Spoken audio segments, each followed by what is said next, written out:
अस्सलाम वालेकुम मुलांनो, इयत्ता 6वी विषय मराठी पाठ क्रमांक 2 भाऊ. आज मी ह्या पाठाचा वाचन करून हे पाठ तुम्हाला समजून घेणार आहे आणि काही शब्दार्थ पण तुम्हाला समजून देणार आहे. तर तुम्ही हे व्हिडिओ पहा आणि ज्या कृती तुम्हाला करायला सांगितली गेलेली आहे ते कृती तुम्ही करायची आहे. तर सुरुवात करूया. इकडे एक ही गोष्टी आहे जो चित्राच्या माध्यमाने तुम्हाला तुमच्या समोर सादरीकरण तिचा केला गेला है. मतलब ये एक कहानी है जो तस्वीर के जरिए आपके सामने पेश की गई है. चित्र क्रमांक 1. एका शेतकऱ्याला 2 मुले होती. शेतकऱ्याच्या मृत्यूनंतर दोघांनी जमीन वाटून घेतली व ते दोघे वेगवेगळे राहू लागले. ते जरी वेगळे झाले तरी त्यांचे एकमेकावर फार प्रेम होते. मतलब एक शेतकरी मतलब एक किसान था जिसके 2 मुले थे, मतलब 2 लड़के थे और उनकी शेतकऱ्याच्या मृत्यूनंतर उसकी मौत के बाद दोघांनी जमीन वाटून घेतली. दोनों ने अपनी हिस्से की जमीन जो है वो बांट कर ले ली और वेगळे राहू लागले मतलब अलग अलग रहने लगे. ते जरी वेगळे झाले, वो भले ही अलग हो गए तरी त्यांचे एकमेकावर फार प्रेम होते. तब भी उनका जो है वो एक दूसरे पर बहुत प्रेम था. उनको एक दूसरे से बहुत मोहब्बत थी, एक दूसरे की बहुत फिक्र थी. चित्र क्रमांक 2. शेतातील धान्यांची मळणी झाल्यावर दोघांनी धान्य पोत्यांमध्ये भरून वेगवेगळे ठिकाणी ठेवले. दोपहरी मोटा भाऊ शेतात आला. मतलब खेत में जब अनाज की मळणी हो गई, आपको पता होगा कि खेत में अनाज बोया जाता है, फिर फसल उगती है, फिर उसकी कटाई होती है, फिर उसकी मतलब उसको मला जाता है और फिर उसको अनाज को बोरे में भर के रखा जाता है. तो खेत में मळणी होने के बाद अनाज को जो है वो बोरे में भर के पोत्यांमध्ये मतलब बोरों में भर के उसको अलग अलग ठिकानों पर रख दिया गया. फिर दोपहर के वक्त जो बड़ा भाई था, पोटा भाऊ मतलब बड़ा भाई जो है वो खेत में आया. 3. यंदा चांगले पीक झाले. त्याच्या मनात विचार आला. उसके दिल में जो है, यहाँ पे देखो आपको ऐसा जो सोच रहा है वो विचार आया, मतलब उसके दिमाग में ख्याल आया कि इस साल जो है वो यंदा यानी इस साल अच्छी फसल हुई है. धाकट्यांचं अजून लग्न झालं नाही, मतलब छोटे भाई का अभी तक तो लग्न यानी शादी हुई नहीं है. शेतीचे सर्व श्रम एकट्यालाच करावे लागतात, मतलब उसको अपने खेत का सभी काम जो है वो अकेले करना पड़ता है. तेव्हा त्याला आपल्या वाट्यातून काहीतरी दिले पाहिजे. हो सकता है उसको ये ख्याल आया कि अकेलेपन की वजह से उसने कुछ मेहनत कम की होगी, तो ऐसा चलना चाहिए अपने वाट्यातून. मतलब बड़े भाई ने सोचा मुझे अपने हिस्से से कुछ उसको देना चाहिए.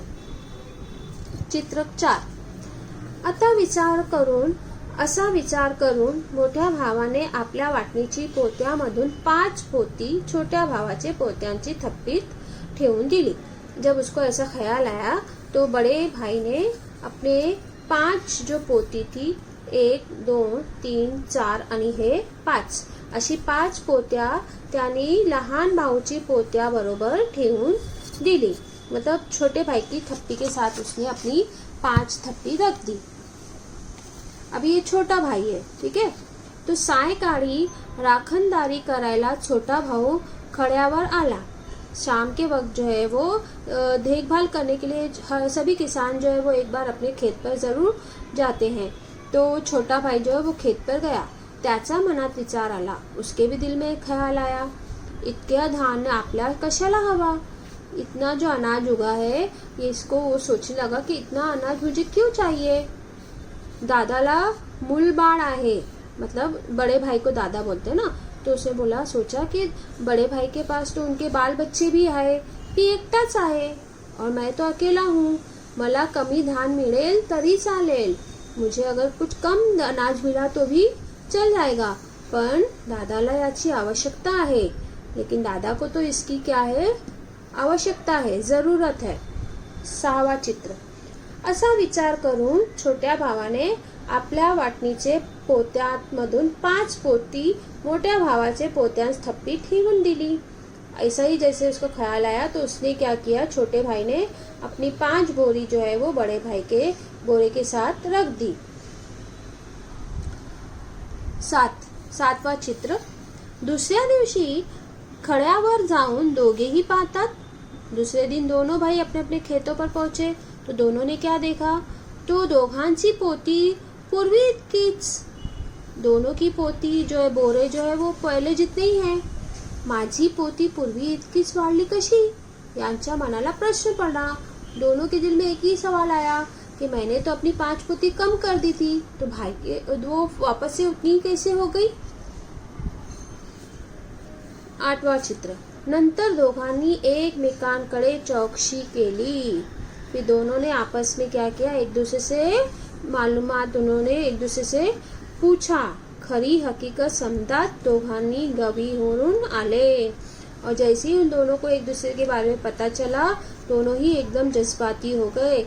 उसने अपनी 5 पोती इसको दी थी और जो 5 पोती इसके पास ज्यादा हो गई थी, इसको पता नहीं था कि ये भाई ने रख के गया है। उसने समझा ये पोती मेरी है, तो उसने वही 5 पोती इसको वापस कर दी, तो दोनों के पास जितनी पहले थी उतनी हो गई। तो ये जब पता चला तो दोनों एकदम से क्या हो गए, जज्बाती हो गए। शेवटचा चित्र आहे। तेव्हापासून ते दोघे एकत्र राहू लागले और तब से वो लोग अपना अलग हो गए थे ना उनके बाप के मरने के बाद। अब वो लोग कैसे रहने लगे, एकत्र रहने लगे, मतलब एक साथ रहने लगे। त्यांचा एकमेकावर प्रेम पाहून, उनका एक दूसरे पर ये प्रेम देखकर, प्यार देखकर लोग त्यांचा बंधु प्रेमची, लोग जो है वो गांव के जो लोग हैं वो उनके इस भाईचारे की जो है वो वाह करू लागले, तारीफ करने लगे। तो इस तरह से बच्चों ये जो कहानी है ये हमने पढ़ी और समझी, और इस तरह से यहाँ पे कुछ घटनानुसार जो है वो आपको प्रश्न दिए हुए हैं, वो उसको आपको घटनानुसार लिखना है। इसमें पहला आएगा, शेतकऱ्याच्या मृत्यूनंतर दोघांनी जमीन वाटून घेतली। दूसरा, दुपारी मोठा भाऊ शेतात आला। तिसरा, मोठ्या भावाने 5 पोती छोट्या भावाच्या पोत्यांस थप्पीत ठेवली। चौथा, सायंकाळी राखणदारी करायला छोटा भाऊ खड्यावर आला। 5वा, छोट्या भावाने 5 पोती मोठ्या भावाच्या पोत्यात थप्पीत ठेवली। 6, ते दोघे एकत्र राहू लागले। 7वा, लोक त्यांचे बंधुप्रेमचे वाहवा करू लागले। तर अशा प्रकारे हे तुम्हाला लिहून घ्यायचं आहे आणि काही शब्दार्थ पण आहे जे मी तुम्हाला समजून देणार आहे। तर बघूया।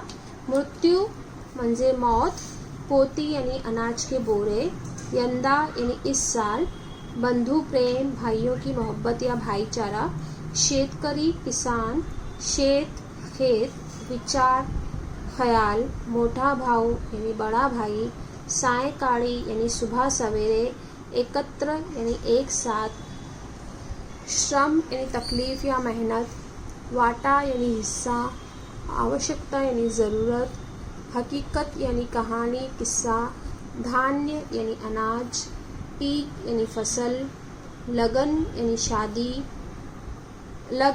शादी, छोटा भाव यानी छोटा भाई, गहीवरून यानी जज्बाती होना, वाहवा करना यानी तारीफ करना।